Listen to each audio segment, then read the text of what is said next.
हिंदू धर्मात आणि विशेष गरुड पुराणात मृत्यूनंतरच्या विधींना अत्यंत महत्त्व दिले आहे.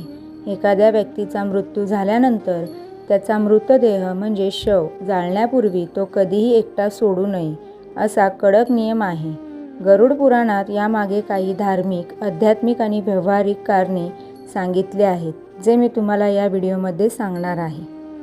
वाईट शक्तींचा प्रभाव. आध्यात्मिक कारण. गरुड पुराणानुसार जेव्हा शरीर निर्जीव होते तेव्हा त्यातील आत्मा बाहेर पडतो, पण संस्कार पूर्ण होईपर्यंत तो आसपासच असतो. अशा वेळी रिकाम्या शरीरात दुष्ट आत्मे, पिशाच्य किंवा आसुरी शक्ती प्रवेश करण्याची भीती असते.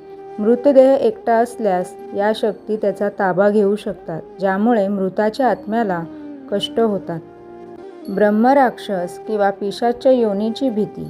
असे मानले जाते की मृतदेह एकटा सोडल्यास त्या शरीराचा दुरुपयोग तांत्रिक विद्यांसाठी केला जाऊ शकतो किंवा एखादा अतृप्त आत्मा त्या शरीरात शिरून मृताच्या कुटुंबाला त्रास देऊ शकतो. प्राण्यांपासून संरक्षण. व्यावहारिक कारण.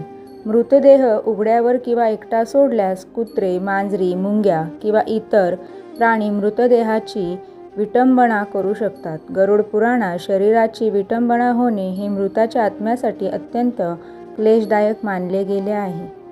शरीरातून येणारा गंध आणि जंतू.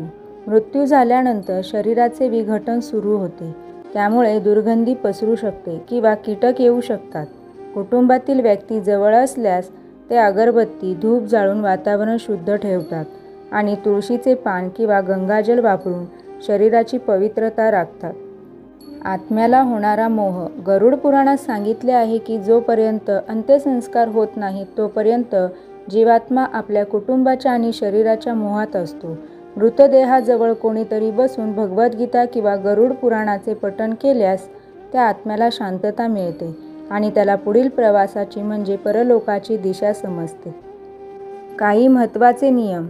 गरुड पुराणानुसार रात्री अंत्यसंस्कार करू नये. जर मृत्यू सूर्यास्तानंतर झाला असेल तर रात्रभर मृतदेहाची राखण केली जाते आणि दुसऱ्या दिवशी सकाळीच अंत्यविधी केला जातो.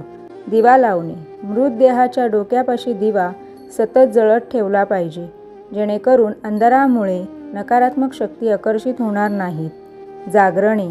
घरातील पुरुषांनी किंवा नातेवाईकांनी मृतदेहाजवळ बसून रात्रभर जागरण करणे अनिवार्य मानले जाते. थोडक्यात सांगायचे तर मृतदेहाचा आदर राखण्यासाठी आणि मृताच्या आत्म्याला कोणत्याही अडथळ्याशिवाय गती मिळावी यासाठी गरुड पुराणात मृतदेह एकटा न सोडण्याची आज्ञा दिली जाते. श्री स्वामी समर्थ.